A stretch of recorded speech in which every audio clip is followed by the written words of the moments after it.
Bonjour à toutes et à tous, je suis Edwige Rossignol, je suis la directrice des équipes Santé Sociale en France et je suis très heureuse de vous accueillir avec Sabine pour ce premier Médico Live. Notre objectif, partager avec vous nos points d'actualité croisés, échanger sur des temps courts et réguliers en toute simplicité. Alors pourquoi ces moments? Eh bien pour vous accompagner nos clients pendant des temps particuliers de la vie d'un établissement et des professionnels de santé. Ce moment de vie, c'est après la survenance d'un événement indésirable et d'un sinistre. Vous êtes à nos côtés, vous contribuez bien sûr à l'analyse et à la défense des dossiers, mais également à l'interaction avec les équipes soignantes. Et c'est dans de nombreux cas des moments importants pour les équipes, des moments qui leur permettent aussi de prendre du recul sur ce qui s'est passé et puis passer dans le moment de vie après sinistre. Alors, il me semble important de prendre ces temps de partage ensemble, des temps de respiration pour mieux se connaître et puis mieux interagir. Sabine, je vais te laisser présenter le programme et puis je vous donnerai quelques éléments d'actualité de notre groupe et puis nous aurons l'occasion de faire un zoom rapide sur le panorama du risque médical. Merci Edwige. Bonjour à tous. Je suis ravie de vous retrouver aujourd'hui pour ce tout premier Médico Live et je vous remercie d'avoir accepté notre invitation. Pour ce premier Médico Live, nous débuterons donc par une présentation de l'actualité du groupe avec Edwige Rossignol, directrice de la BU Santé Sociale France qui vient de prendre la parole. Puis je vous rappellerai nos principaux attendus en termes de prestations avant de laisser la parole à Yanis Châtaignier qui évoquera l'organisation de la direction indemnisation et ses évolutions. Après ces trois interventions, un temps sera consacré à répondre aux questions que vous pouvez poser dans la rubrique questions, donc n'hésitez pas, profitez-en. Enfin, Nicolas Voituré, médecin conseil de siège, prodiguera les conseils indispensables à une bonne préparation à l'expertise. Son intervention sera également suivie d'un nouveau temps d'échange en réponse à vos questions. Je redonne la parole à Edwige Rossignol. Alors, quelques éléments d'actualité. Vous le savez, depuis le 1er janvier, nous ne nous appelons plus CHAM, nous nous appelons Reliance. Alors, contrairement à ce que certains peuvent dire ou on a entendu, nous n'avons pas du tout été rachetés. Ce passage au nom Reliance, c'est pour marquer finalement notre passage en groupe européen mutualiste de référence.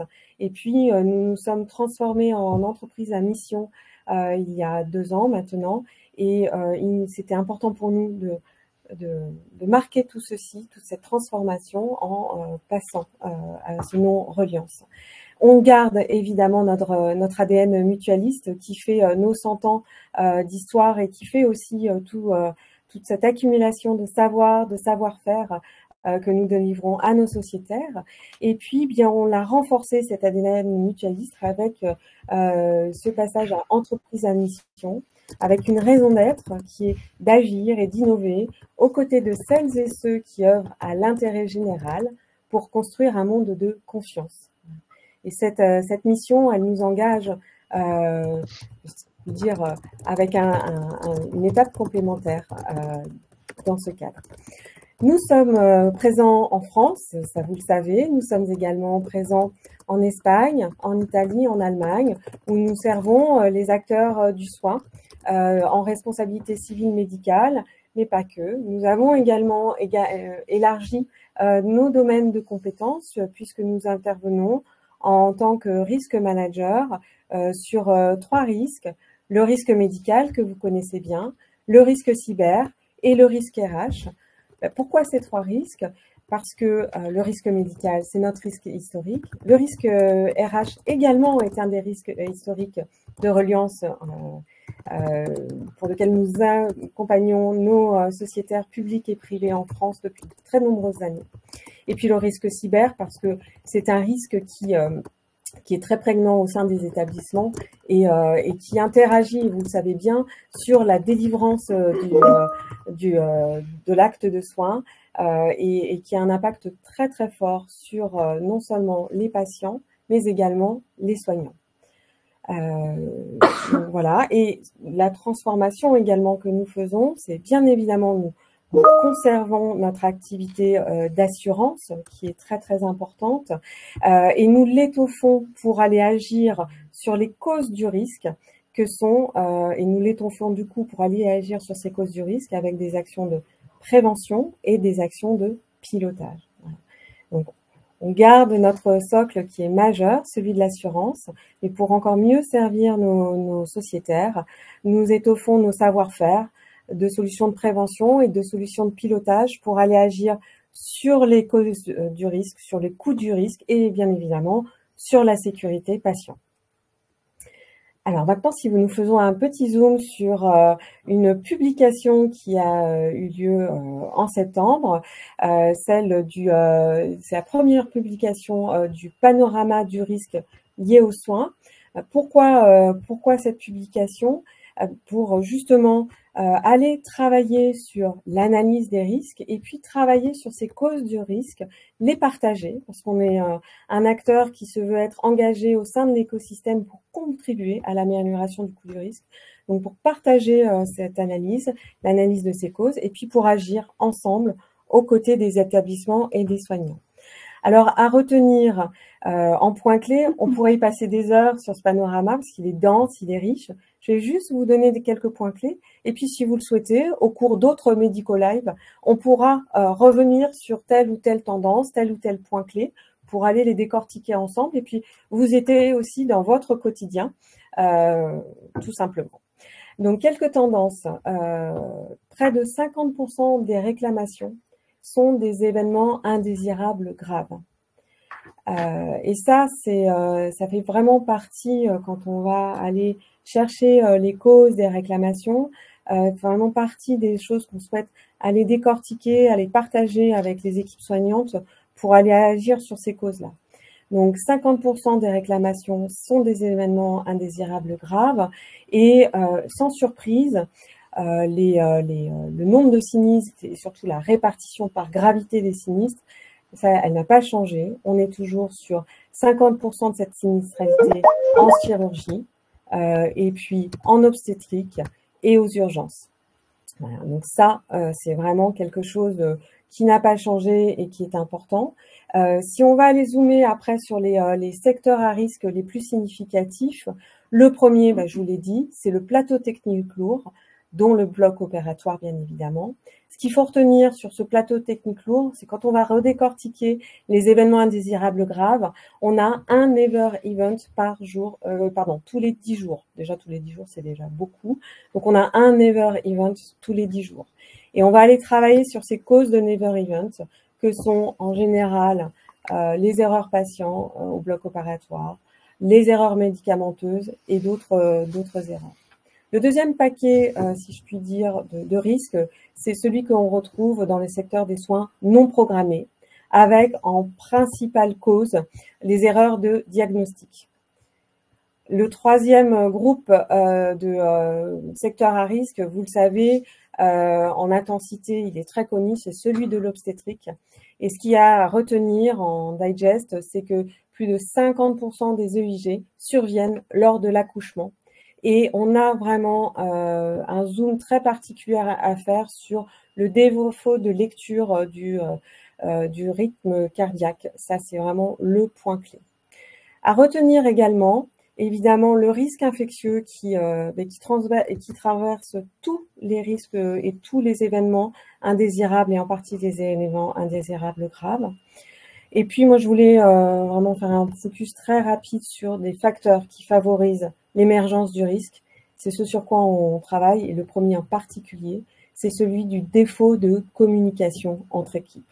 Et vous voyez là à quel point le risque médical et le risque RH sont très très liés. Et c'est pour ça qu'on souhaite interagir sur les deux. Viennent ensuite, dans les facteurs favorisants, les défauts de vérification, les éléments d'organisation, de coordination, et puis, malheureusement, l'état de santé du patient. Voilà. Nous pourrions en parler des heures, simplement que vous reteniez deux choses. La première, eh bien, qu'on a identifié justement pour aller travailler sur les causes de risque et la maîtrise de ces risques-là, 10 enjeux prioritaires. Vous les avez à l'écran, on pourra à nouveau prendre le temps d'y revenir si vous le souhaitez. Et puis, deuxième chose, je souhaitais partager très rapidement, ce sont les 5 blocs d'action de sécurisation pour les patients que nous on a identifiés. Tout d'abord, le développement de la culture de l'erreur, qui est un élément majeur pour l'ensemble de l'équipe soignante et qui vient agir sur beaucoup de façons d'interagir en équipe. Le deuxième bloc, l'amélioration du savoir-faire médical, bien évidemment, c'est un socle majeur pour éviter la survenance des risques. Le développement du savoir-être, en troisième position, c'est ce qui fait le socle d'une belle interaction entre équipes. Et là, il y a beaucoup de choses sur lesquelles on peut travailler, capitaliser avec nos clients. Définir la répartition des rôles médicaux. J'ai pour habitude de dire, ça va sans dire, mais ça va mieux en le disant. Et on voit dans les éléments indésirables graves et surtout au bloc que beaucoup de choses arrivent, plus de 50% de ces EIG arrivent post-opération. Et c'est essentiellement dû à une non-clarification des rôles, des responsabilités, finalement tout simplement du qui fait quoi post-opération. Et enfin, cinquième axe d'action qui nous semble indispensable pour travailler sur ces risques-là, c'est développer la culture de la vérification. La culture de la vérification, en toute simplicité, est comme facteur d'amélioration de la sécurité des soins. Voilà en quelques mots ce que je souhaitais partager avec vous sur les actualités du groupe et la publication du panorama du risque. Je vous laisse quelques instants, pour, si vous le souhaitez, pour prendre le flashcode qui est sur vos écrans. Vous avez également un lien sur notre site internet pour aller télécharger également ce panorama du risque si vous le souhaitez. Et évidemment, l'ensemble des collaborateurs, les gestionnaires que vous connaissez bien, pourront également vous redonner ce lien si besoin. Voilà, nous avons un programme dense, donc je vais de suite repasser la main à Sabine. Bonne journée à vous. Merci beaucoup.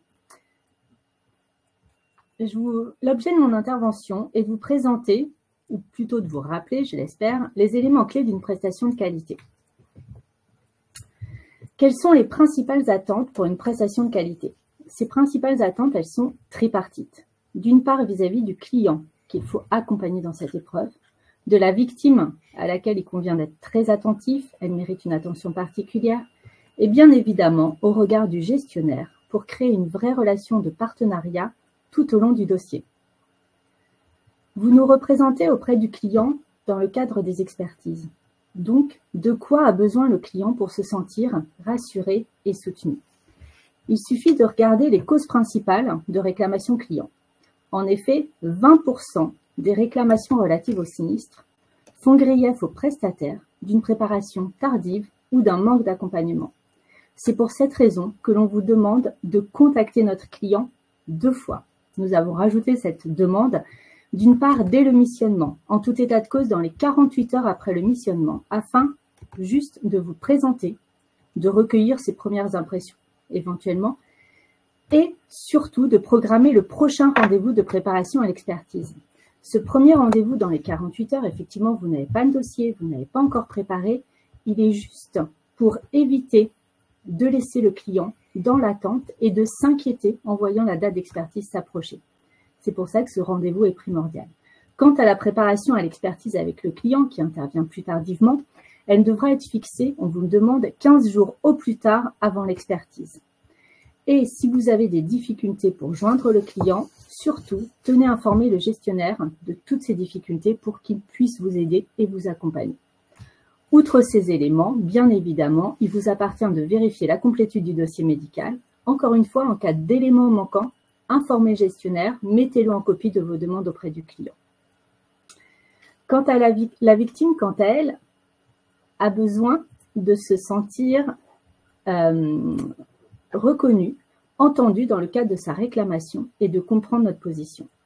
On attend donc de vous une écoute active de ses prétentions et besoins pour une explication, puis une explication simple de notre position, en langage compréhensible pour un non-sachant.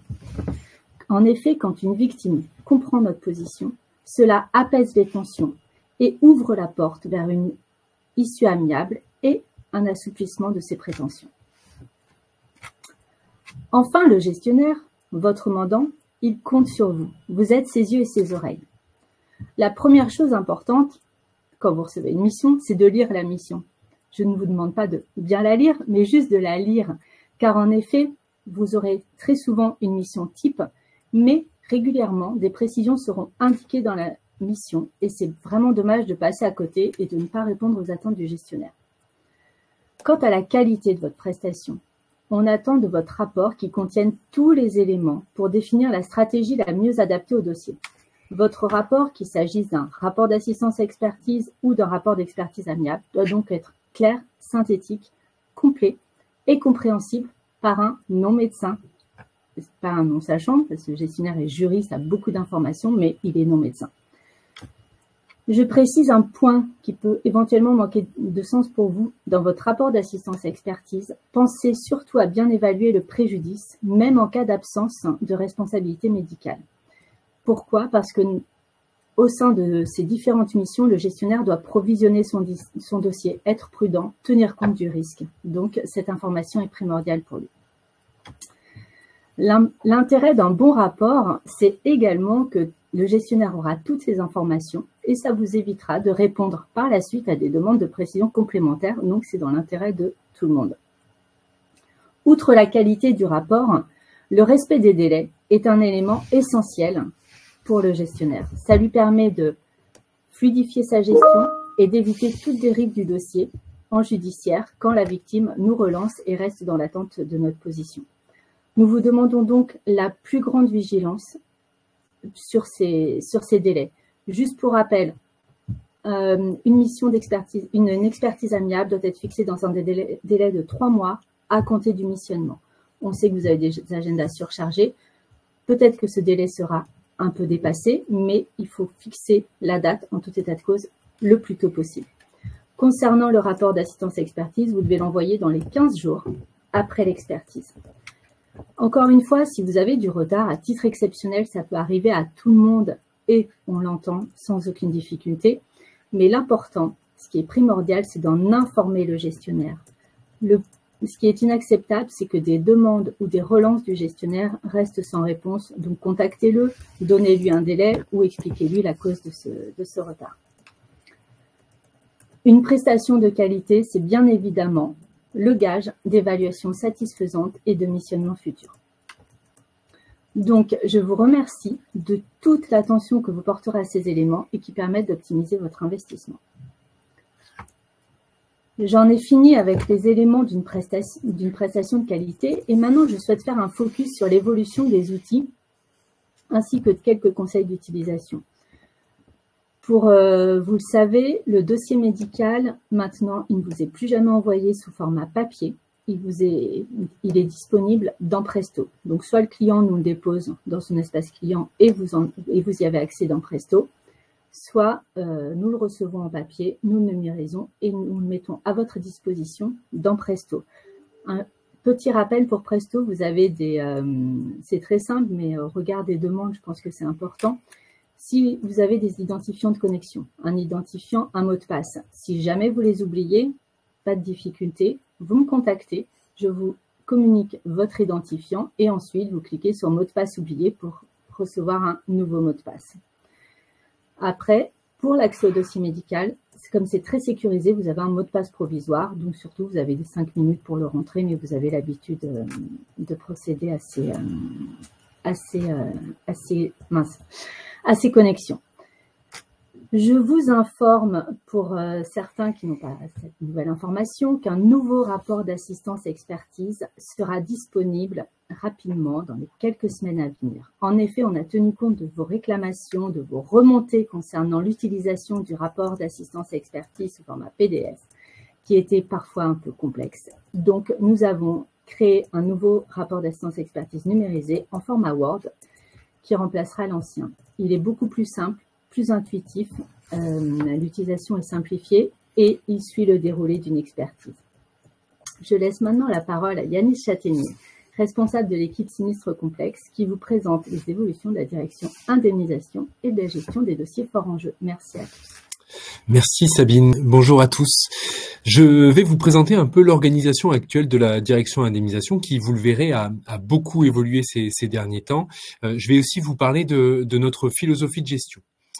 Tout d'abord, nos équipes de gestion. Aujourd'hui, c'est 6 équipes de gestion dans une direction indemnisation composée d'environ 70 personnes. Ces 6 équipes sont réparties, 3 équipes sur les groupements hospitaliers territoriaux, donc du public, une équipe sur les établissements de santé privés, une équipe sur les pros de santé et une équipe, c'est la nouveauté, qui est en format hybride, c'est-à-dire qu'elle allie des gestionnaires qui vont pratiquer aussi bien des dossiers du marché public que des dossiers du marché privé. Nous avons des équipes de gestion avec des profils complémentaires. On a des juristes, des anciens avocats, des anciens médiateurs, des anciens salariés de l'ONIAM ou de la CPAM. Et cette variété dans les profils est une vraie force, à notre sens, qui nous permet de renforcer et nos compétences et du coup, par voie de conséquence, notre efficience. On a également 2 équipes qui sont dédiées à la gestion des dossiers à très fort enjeu, des dossiers médiatiques, des dossiers politiques, des dossiers aux gros enjeux financiers. Tout d'abord, 6 médecins conseils de siège. Des médecins avec des profils différents. Nous avons des urgentistes, une anesthésiste, des généralistes. On a une vraie volonté de renforcer notre ancrage aujourd'hui dans le monde de l'ERC médicale, avec par exemple l'un de nos médecins, le docteur Montmartin, que vous connaissez tous, qui est médecin référent au sein du Collège des Paquines. On a également 6 collaborateurs qui ont intégré une nouvelle équipe qui a été créée depuis mars 2022, la Complex Claim Teams. Cette équipe, qui est dédiée à la gestion des dossiers à très fort enjeu et de la partie réassurance, est une équipe qui possède des compétences techniques et relationnelles qui favorisent une approche alternative dans la gestion. On va y revenir après dans le cadre de notre philosophie, mais vraiment, notre leitmotiv depuis 2 ans, c'est d'arriver à avoir une approche qui soit différenciante. Nous ne voulons plus que les juges décident de la part de ERC ou même des parties indemnitaires, des indemnités qui seront versées aux victimes. Nous voulons avoir la main sur ces dossiers-là, nous voulons avoir le contrôle et prendre attache avec les parties adverses afin que nous puissions échanger plus librement et plus facilement dans la gestion de ces dossiers. Nous voulons être plus facilitateurs vis-à-vis des familles de victimes et les accompagner plus sereinement dans leur projet de vie. Alors bien sûr, cela va sans dire, c'est des équipes qui sont équilibrées, mais pour lesquelles on a une sécurisation globale de la gestion via un pilotage transversal. On essaye d'anticiper les difficultés de gestion sur chacune des équipes. Il y a une mise en place de l'entraide parce que ça aujourd'hui, c'est une vraie valeur qu'on a souhaité renforcer, c'est l'entraide et la cogestion. Et nous allons en reparler juste après quand je vais vous développer d'autres éléments. Sur le sens global de notre approche. Du coup, avec un sens global sur 3 axes. D'abord, le côté client. Oui, l'objectif, c'est de valoriser auprès de nos clients tout ce qui est déployé au sein de la gestion des sinistres et qui contribue, c'est important, à la maîtrise de son risque. On parle bien sur du risque assurantiel, donc du risque RC, mais aussi des risques, d'autres risques comme le risque RH ou le risque cyber. Nous avons aujourd'hui des équipes dédiées sur le risque management qui travaillent de concert avec nos collègues de l'indemnisation pour aider nos clients dans la prévention de leurs risques et la gestion de leurs risques. Côté assureur, le portefeuille des dossiers sinistres Corp en RC médical a un profil, comme vous le savez, varié. On a des dossiers qui présentent des enjeux particuliers, notamment du fait de lourdes séquelles présentées par les victimes, des enjeux inflationnistes au regard des tendances des condamnations administratives et judiciaires. C'est un secret pour personne, on paye de plus en plus cher. Notre volonté, bien évidemment, n'est pas de payer moins, c'est de payer le juste prix. Aujourd'hui, encore une fois, l'objectif, c'est sécuriser ces dossiers en gagnant en performance dans la gestion dans notre gestion. Comment être plus efficient? Comment être plus simple, plus efficace? En fait, tout ce que nous voulons, c'est donner de l'air un peu au bon sens et prendre la main, être plus proactif dans notre gestion. Enfin, côté patient, c'est notre volonté, encore et toujours, c'est de renforcer le lien avec les patients. Comment? On veut prendre attache avec lui plus rapidement. Nous souhaitons être plus force de proposition. On veut que on puisse créer un climat de confiance qui favorise une gestion amiable des réclamations. Comment nous allons faire? On va prendre contact téléphoniquement plutôt dans les dossiers amiables avec le bénéficiaire. On va refondre un peu nos courriers, et on a commencé déjà à le faire à destination des patients. Nous essayons de vulgariser au maximum notre discours juridique parce que nous, bien évidemment, nous ne sommes pas sûrs que l'intégralité de nos patients comprennent ce que c'est que le Praesium Doloris, mais si on leur explique à l'oral, si on les accompagne, peut-être que du coup, on obtiendra des leviers supplémentaires de transaction. Nous gérerons peut-être plus vite, certainement plus vite en tout cas, et plus efficacement nos dossiers. Le gestionnaire, c'est vraiment le gestionnaire qui est au cœur du dossier, le pilote du dossier. Et encore une fois, il n'est pas seul. Donc, on est vraiment sur de la co-gestion. C'est pour ça que, d'ailleurs, on développe beaucoup l'entraide, le double regard. Et c'est pour ça aussi que nous avons besoin de vous au quotidien. Vraiment, et encore une fois, c'est un mantra qu'on s'impose, c'est que nous ne vous considérons pas comme des prestataires, mais comme des partenaires. Vous êtes partie intégrante de la gestion de notre dossier. Nous avons besoin de vous, aussi bien sur la partie technique RC médicale, sur l'analyse des préjudices, parce que oui, nous avons besoin de vous pour que la tierce personne, par exemple, ne soit pas discutée sur un coin de porte en se disant au revoir. Nous avons besoin de vous pour anticiper le coup d'après. Nous avons besoin de vous pour définir ce qui pourrait nous arriver de meilleur dans le cadre d'une expertise, mais aussi ce qui pourrait arriver de pire et comment nous allons y répondre.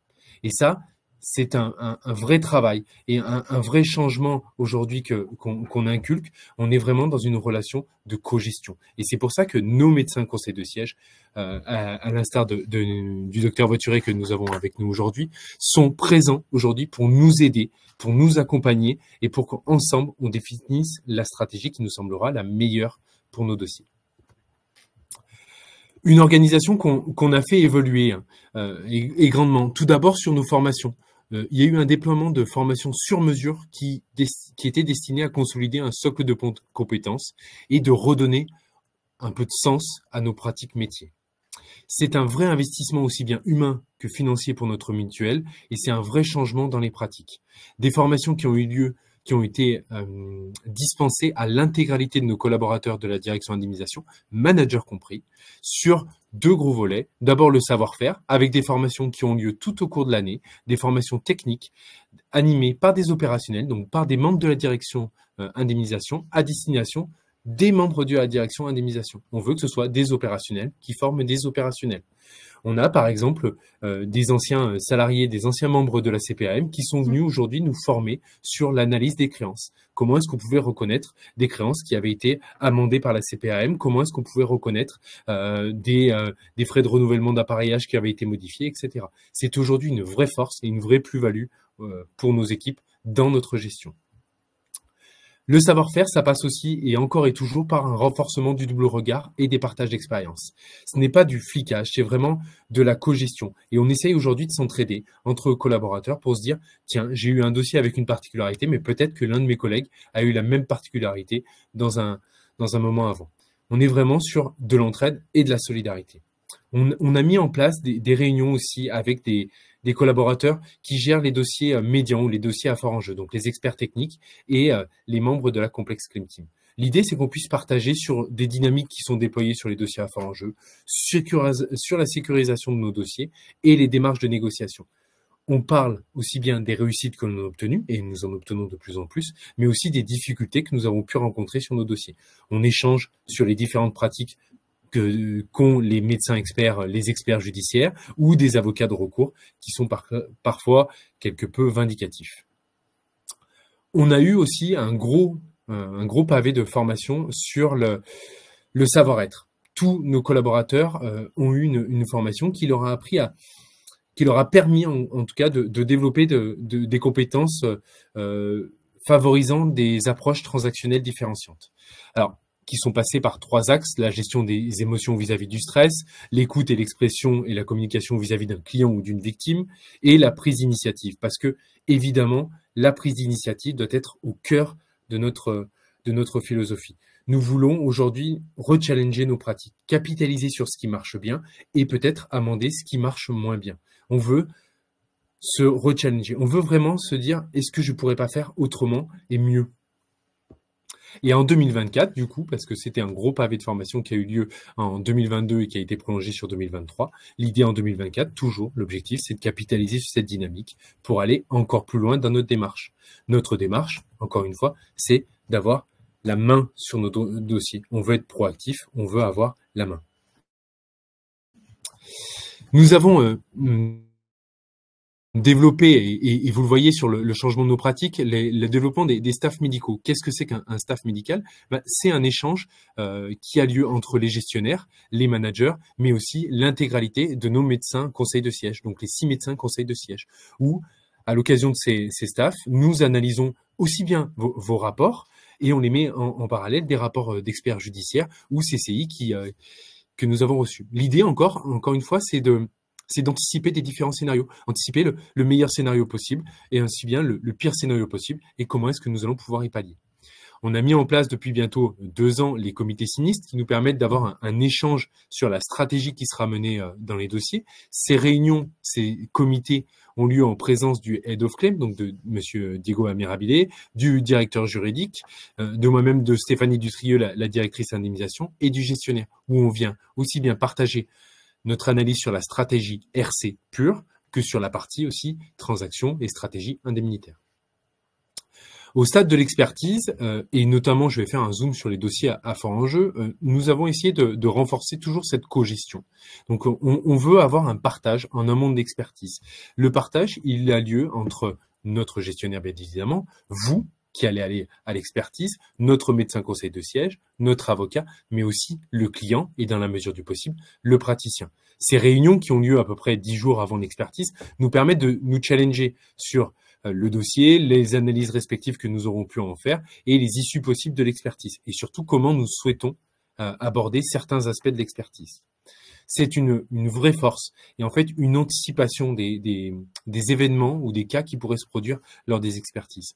Aujourd'hui, et depuis peu, on inaugure, on essaye de tester une réunion post-expertise sur des dossiers qui sont à très fort enjeu ou qui ont une nécessité. Vraiment, encore une fois, il faut que le dossier on ait une plus-value. On fait une réunion post-expertise, c'est très court, entre vous, notre avocat et le gestionnaire. C'est un débriefing à chaud de l'expertise. Comment elle s'est passée? Est-ce que c'est plutôt positif? Est-ce que c'est plutôt négatif? Si c'est négatif, est-ce que nous allons avoir besoin d'un rapport critique, d'un avis sapiteur, etc. Comment est-ce que nous allons pouvoir essayer d'anticiper la réception d'un pré-rapport pour ne pas être contraint par les délais et maîtriser mieux notre timing? C'est aussi, et au-delà de la partie RC, que vous puissiez nous donner vos premières impressions sur la victime, le projet de vie de la famille, sur les attentes qu'il pourrait avoir. On sait très bien que des familles ont des attentes très particulières sur certains postes de préjudice et nous, on a besoin d'avoir ces premières informations pour pouvoir poser les premiers jalons de la négociation. Et ça, vous avez toute votre force et votre implication à pouvoir nous donner des billes, nous donner des informations qui nous permettront demain de mieux transiger, de mieux accompagner les victimes. Donc on est encore une fois, on est vraiment dans une relation de partenariat. On a besoin de vous, on a besoin de votre savoir, on a besoin de votre ressenti aussi. Il y a des choses que vous ne pouvez pas dire, vous ne pouvez pas écrire dans vos rapports. On l'entend très bien et c'est pour ça qu'on est disponible pour en discuter à l'oral, par téléphone, par visio. Mais il y a des choses, des ressentis que vous avez parfois lors des expertises et on a besoin de les avoir. Sur nos nouveaux outils, on a développé des nouveaux outils qui ont un vrai intérêt dans le cadre d'un contexte qui est quand même difficile aujourd'hui, avec une concurrence qui est de plus en plus renforcée, une hausse du nombre de condamnations avec des bases indemnitaires et des bases qui sont hétérogènes entre les directions. L'idée, c'est de vraiment maîtriser notre charge dans l'intérêt de nos clients, des victimes et de notre mutuelle. Comment on voulait, je vous l'ai dit, déjudiciariser. Comment nous avons fait? Quels sont nos moyens? Nous avons créé un modèle statistique, pardon, c'est difficile, je vais y arriver, un modèle statistique par poste de préjudice qui nous permet, selon l'historique des montants alloués par les juges, dans des cas comparables, de fournir une estimation ou une fourchette d'un montant qui serait a priori alloué par un juge. L'idée, c'est qu'on puisse savoir et anticiper ce que pourrait allouer un juge pour avoir notre plafond de limite transactionnelle. Voilà. Nous avons évidemment, nous valorisons nos gestions auprès de nos clients et nous avons beaucoup de réussite. Nous avons repris beaucoup de dossiers en gestion amiable et avec des avocats qui étaient pas faciles. Nous sommes arrivés à négocier des besoins en horaire TP plus réduits. Nous avons transigé plus souvent en capital des choses que nous aurions pu payer en rente. Mais ça, c'est vraiment dans un intérêt gagnant-gagnant. Voilà, je reste à votre disposition et Edwige et Sabine aussi, si jamais vous avez quelques questions. Alors, merci Yanis pour cette présentation. On a eu beaucoup de questions. On va essayer d'y répondre. Maintenant, je pense qu'on n'aura pas le temps de répondre à toutes vos questions. En tout état de cause, celles auxquelles on n'aura pas répondu, on y répondra ultérieurement, soit par contact téléphonique, soit par mail. Donc, ne vous inquiétez pas, toute question aura une réponse. J'ai vu, en parlant sur les questions, la problématique du contact téléphonique aux clients quand il s'agit des centres hospitaliers. Alors, on connaît cette problématique. Les centres hospitaliers sont organisés avec la direction et les praticiens concernés. Le contact client, effectivement, il est plus compliqué qu'avec un professionnel de santé, c'est certain, mais on est très attaché au fait que vous contactiez le client quand même. Souvent, la direction souhaite que vous passiez directement par eux et ne veut pas communiquer directement à la ligne du praticien concerné. C'est pour ça que parfois, vous n'avez pas les coordonnées, notamment téléphoniques, du praticien concerné.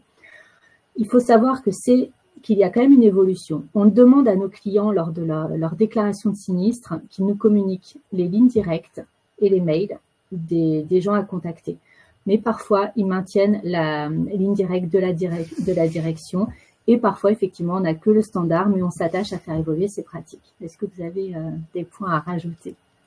Oui, on travaille beaucoup avec nos clients. On essaye d'échanger beaucoup plus et qu'ils soient facilitateurs, parce que on le sait, il y a de la plus-value. Est-ce que vous puissiez parler en direct avec le praticien pour échanger sur tel ou tel cas de sinistralité ou tel ou tel cas de préjudice. Il ne faut pas hésiter à nous faire remonter ces choses-là. Le gestionnaire peut être aussi un facilitateur avec notre client, à un échange direct. On connaît bien nos clients, on a des relations de confiance avec eux, et c'est aussi de notre devoir de leur donner du sens sur notre gestion et sur la plus-value que vous allez amener dans la gestion de leur dossier. Edwige, vous m'entendez ? Oui. Edwige, est-ce que tu pourrais juste préciser, parce que j'ai eu plusieurs points sur mon téléphone de confrères qui me demandent des explications, qui n'étaient pas au courant du développement à l'international et de la partie gestion des risques. Alors, je vais y répondre en quelques mots et puis on pourra refaire des zooms ultérieurement lors d'autres Medico Live pour pas trop décaler la pause méridienne. Alors, en quelques mots, sur le développement international. Donc, vous le savez, CHAM est implanté en France depuis presque 100 ans. Et on a fait le choix, il y a quelques années de ça, 5-6 ans maintenant, d'aller exporter, si vous voulez, et en toute modestie, notre savoir-faire en priorité en responsabilité civile médicale, donc sur le risque médical, dans les pays européens. Tout simplement parce qu'on était convaincus à l'époque de plusieurs choses, notamment deux. La première, c'est que en étant implanté dans différentes zones européennes, on allait enrichir notre connaissance, notre savoir sur le risque de façon générale, le risque médical très spécifique aux établissements de façon particulière, et enrichir ces savoirs, ces connaissances, pour pouvoir justement intégrer dans nos gestions. Et Yanis évoquait le Head of Claim qui a une position européenne, justement pour partager la façon dont le risque est appréhendé établissement par établissement, et puis partager également la meilleure façon, s'enrichir de la meilleure façon de gérer notamment des sinistres, mais pas que. Donc ça, c'était le premier point. Et puis le deuxième point, vous le savez, hein, le risque de responsabilité civile médicale, c'est un risque cyclique, qui est un risque de niche, sur lequel les cycles parfois sont plus simples que d'autres. Donc en étant installé en France, mais également en Espagne maintenant, où nous sommes leaders sur les établissements de santé publics et nous avons de très beaux comptes en privé, nous assurons des régions comme la Catalogne, des régions comme le Madrid, le Pays Basque. Le système de santé est appréhendé au niveau régional sur ces régions-là. Eh bien, ça nous permet d'avoir de belles positions, de comprendre aussi le système de santé et puis comme je vous le disais, d'importer le savoir. Donc, implantation en Espagne, où nous avons une belle position. Implantation en Italie, où nous sommes leaders en responsabilité civile médicale dans l'Italie du Nord Et également, nous servons de très jolis comptes de cliniques privées également, avec toujours la même démarche, hein, d'aller servir nos clients sociétaires pour non seulement bien gérer leur sinistre, mais également aller sur l'ensemble de la chaîne du risque. Et puis en Allemagne, c'est un pays dans lequel nous avons commencé à nous implanter il y a quelques temps maintenant. Nous avons une très belle clinique privée en Allemagne et nous travaillons également sur le risque médical, mais également sur le risque cyber, j'ai oublié de le préciser, et en Espagne, et en Italie, et en Allemagne. Voilà, en très résumé. J'ai oublié la deuxième partie de ta question, évidemment, parce que je ne l'ai pas notée. C'était le développement de la gestion des risques. Alors là, vraiment, on prendra le temps de partager avec vous. Mais vraiment, le constat, c'était de dire, OK, on a cette base de sinistralité. Vous voyez, nos gestionnaires sinistres voient, nos médecins conseils de siège, tu vois, Nicolas, toi, beaucoup de sinistres. On fait des alertes gestion des risques régulièrement à nos clients, mais on était convaincus qu'on devait, en tant que groupe mutualiste européen, aller plus loin dans la gestion des sinistres pour baisser le coût du risque, sécuriser vraiment les soins. Donc, on a travaillé sur des solutions de prévention et de pilotage. Je vais en donner quelques exemples. Les visites de risque qui permettent vraiment, avec le client, de faire une photo, soit de tout l'établissement ou du GHT, l'établissement GHT ou groupe, hein, quand on est dans le privé, de l'ensemble de ces cycles et donc de ces risques médicaux, soit des choses très ciblées comme la visite de risque au bloc où par exemple, on va vraiment zoomer sur là où ça se joue. Et puis après, on accompagne dans l'amélioration des pratiques au bloc, aux urgences, en obstétrique. Ça va dépendre des besoins des clients et de là où ça se joue pour eux en matière de maîtrise des risques, mais également gestion des équipes. On mixe en général les deux. Voilà, en très condensé. Merci Edwige pour ces précisions. Je vous laisse la main si il y a des questions que vous avez vues. Je vais répondre très rapidement sur l'InShare. J'ai une question concernant le lien l'InShare. Effectivement, vous avez tout le dossier médical via Presto, sauf quand il s'agit de documents trop lourds, par exemple les CD ou les imageries. Dans ce cas-là, on ne peut pas les déposer dans Presto, on est obligé de les compresser et de vous les adresser par l'InShare. Si vous avez des difficultés pour ouvrir ces fichiers zip, vous pouvez me contacter ou contacter le pôle Facilities qui vous envoie ces documents. On a un mode opératoire pour décompresser ces fichiers qu'on peut vous communiquer. Après, j'ai vu la précision concernant les fichiers supérieurs à 1 gigaoctet qu'il est compliqué de télécharger pour vous et vous nous demandez de les scinder. Je vais faire remonter cette demande à notre service informatique, mais sachez que nous travaillons sur cette difficulté-là parce qu'on utilise l'InShare pour sécuriser l'envoi des données médicales. Maintenant, on travaille parallèlement à faire évoluer Presto pour peut-être à terme avoir tous les documents disponibles dans Presto et donc de ne pas les télécharger. Je me permets de vous rappeler que vous avez un délai pour télécharger ces documents. Donc, quand ils vous sont envoyés, si vous avez la date d'expertise qui est plus d'1 mois ou 2 mois après, faites très attention, le lien est limité dans le temps. Donc, il faut télécharger les dossiers sur votre ordinateur pour pouvoir vous en servir lors de l'expertise.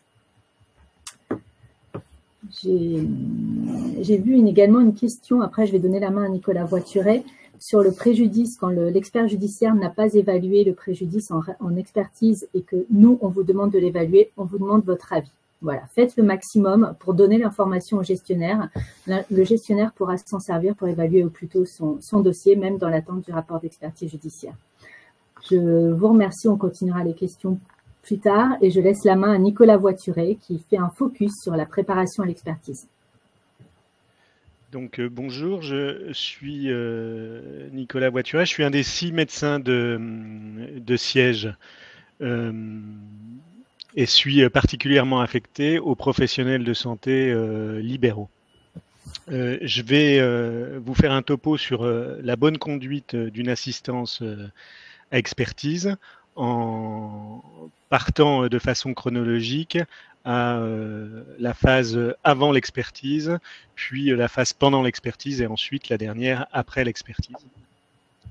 Donc, quand on reçoit, en fait, le corollaire d'une assistance à expertise réussie, c'est le fait de bien prendre en considération que le médecin qui fait l'assistance incarne vraiment aux yeux du sociétaire, incarne Reliance. C'est-à-dire que pendant tout le temps de la mission, c'est vous qui représentez aux yeux du sociétaire Reliance. Nous, on a des rapports essentiellement dématérialisés par mail ou par téléphone avec les sociétaires et on vous confie la veste Reliance pendant cette phase de missionnement et parfois même après, puisque les gens ont gardé votre numéro de téléphone et vous rappellent quand ils veulent un conseil. Donc c'est important de savoir ça et de bien le prendre en considération.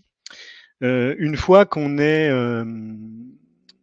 a reçu le message par Presto, on doit s'enquérir d'abord du sociétaire, de la nature de sa discipline et de son statut, savoir s'il est libéral ou salarié, du cadre juridique dans lequel on intervient en assistance, est-ce que c'est le tribunal administratif, est-ce que c'est le TJ ou une CCI, de la présence ou non d'un avocat Reliance missionné par l'assureur, et de la nécessité d'une réunion préparatoire qui conviendra d'organiser par la suite.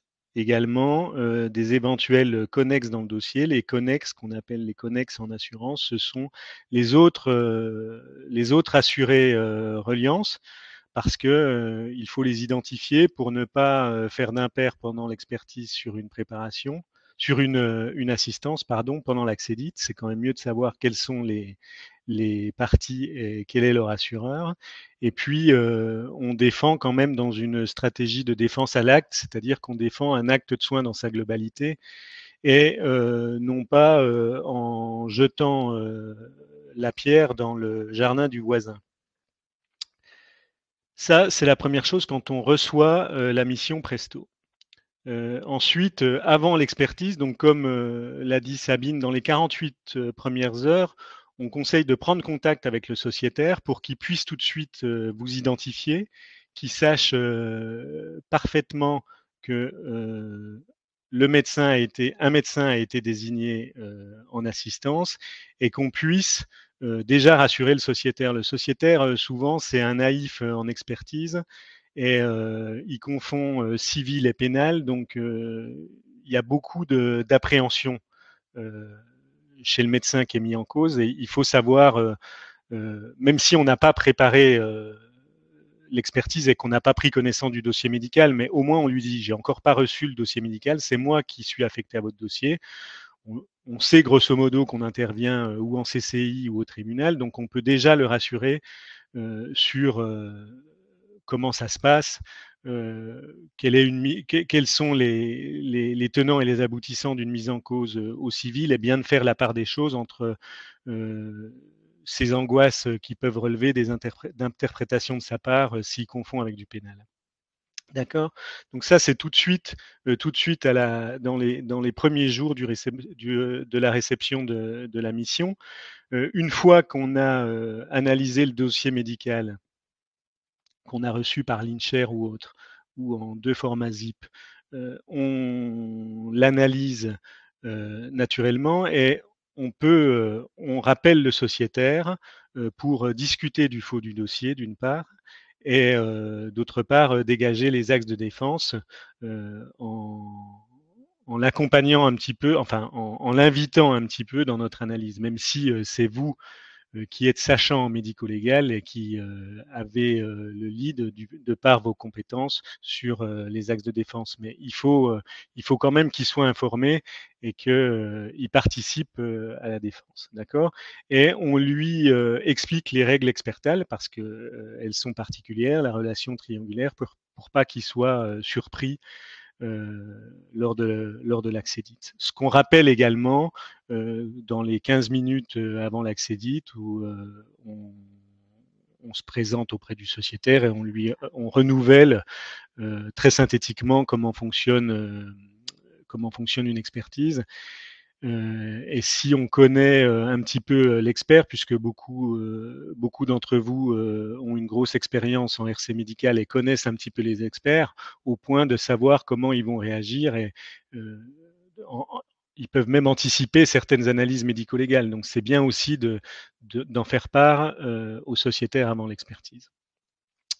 La phase pendant l'expertise, le médecin conseil, j'ai noté que c'était un écran physique et verbal, c'est-à-dire que souvent, moi, quand je fais une assistance à expertise, dès le positionnement dans la salle, je me place entre l'expert et le sociétaire pour que je puisse physiquement faire rempart si le sociétaire est attaqué de façon frontale par l'expert, parce que parfois on a des experts qui malheureusement connaissent mal le médico-légal et peuvent avoir des attitudes maladroites avec des praticiens qui sont mis en cause, ou en tout cas on n'aurait pas fait comme ça. Donc c'est important quand même de pouvoir faire écran et protéger le sociétaire symboliquement et physiquement. Il faut aussi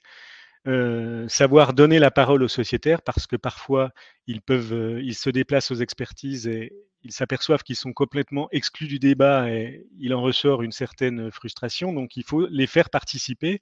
Et l'étape clé dans une assistance à expertise pour faire participer le sociétaire, c'est les commémoratifs, puisque là, c'est lui qui a participé à la prise en charge et c'est lui qui va pouvoir éclairer l'expert et les différentes parties sur sa prise en charge. Savoir aussi interrompre le sociétaire, puisque le sociétaire est complètement naïf en médico-légal et parfois il peut donner une analyse qui sera sujette à de l'émotionnel et il faut savoir l'interrompre en l'ayant prévenu à l'avance. On lui met une main sur le bras et on reprend le débat en expliquant autrement, mais il faut savoir l'interrompre parce que parfois, vous le savez tous, le sociétaire peut avoir des attitudes qui sont strictement médicales et qui ne sont pas médico-légales et qui peuvent le desservir dans la défense du dossier. Enfin, lui expliquer pendant l'accédite les différentes étapes expertales, c'est-à-dire que parfois il peut se pencher vers vous et vous dire est-ce que moi je pense que c'était comme ça, est-ce qu'il faut que je le dise? Non, c'est pas à ce moment-là, on le dira plus tard lors de la discussion. Là, on est dans les commémoratifs, on le verra plus tard lors de la discussion. Voilà pour ce qui est de la phase pair-expertale. Ensuite, après l'expertise, débriefing rapide avec le sociétaire qu'on ne laisse pas repartir comme ça sans un débriefing très rapide, synthétiquement en 5 minutes, où on va le débriefer sur l'accédite, sur son attitude, sur celle des experts, des différents avocats, etc., sur des hypothétiques conclusions de l'expert et sur les suites juridiques. C'est important de bien prévenir l'assuré CHAM que parfois, comme en CCI, il n'y a pas de pré-rapport, donc on aura les conclusions qui sont transmises directement par la CCI et on n'aura pas l'opportunité d'apporter des nouveaux arguments au cours d'une nouvelle phase médico-légale. Et lui dire qu'on peut à nouveau le solliciter. Parfois, c'est un sachant scientifique et on en a besoin pour documenter des observations médicales en vue de dire. Et parfois, il peut être à nouveau rappelé pour une nouvelle expertise, une contre-expertise, etc. Voilà pour ce qui est d'une bonne conduite d'une assistance à expertise.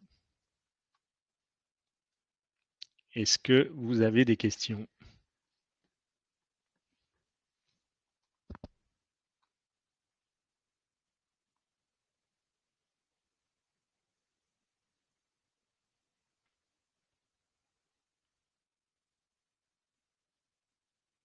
Sabine, on ne t'entend pas. Merci à tous. On a déjà répondu à quelques questions. Au niveau du timing, ça va être serré, donc on prendra la peine, ne vous inquiétez pas, de répondre à l'ensemble des questions que nous aurons reçues, car vous étiez très nombreux à assister à ce premier Medico Live. Nous en sommes ravie et très sensible. Pour le coup, ça montre bien l'intérêt que vous apportez à notre groupe et à la défense de nos clients, ainsi qu'à la relation que vous entretenez avec les gestionnaires et avec nous tous. Nous restons tous à votre disposition pour répondre à toutes vos questions au quotidien. Donc moi, les managers indemnisation, les gestionnaires indemnisation et les médecins sièges, n'hésitez pas, on est vraiment là pour travailler ensemble et défendre au mieux les intérêts de nos clients et de notre groupe. Donc je vous remercie à tous et je vais laisser le mot de la fin à Edwige Rossignol. Mais en tout cas, merci. Je vais reprendre tes mots, Sabine. Merci de votre attention parce que vous êtes voilà des pièces majeures dans l'édifice de la défense d'un sinistre. Vous le voyez, les sujets que nous pourrions partager sont nombreux. On a beaucoup parlé de nos actualités à nous. N'hésitez pas aussi à nous faire part des actualités et des zooms que vous souhaitez avoir. On essaye au fur et à mesure des contacts que vous avez avec chacun des membres de nos équipes de comprendre ce qui compte pour vous et puis ce qui est intéressant. Mais n'hésitez pas à nous faire remonter, comme l'a dit Sabine, via son biais, les médecins conseils de siège, les gestionnaires, et pour qu'on puisse faire de ces moments de partage des vraies interactions. Alors, modulo nos écrans respectifs, mais de belles interactions. On prend vos questions, on va y répondre. Et puis, ça nous sert aussi de prise de température, de compréhension aussi de ce qui compte pour vous. On y trouve beaucoup de choses dans vos questions, donc merci beaucoup. Et puis, à très bientôt pour la prochaine édition. Bon appétit à tous. Merci. Merci beaucoup, à bientôt.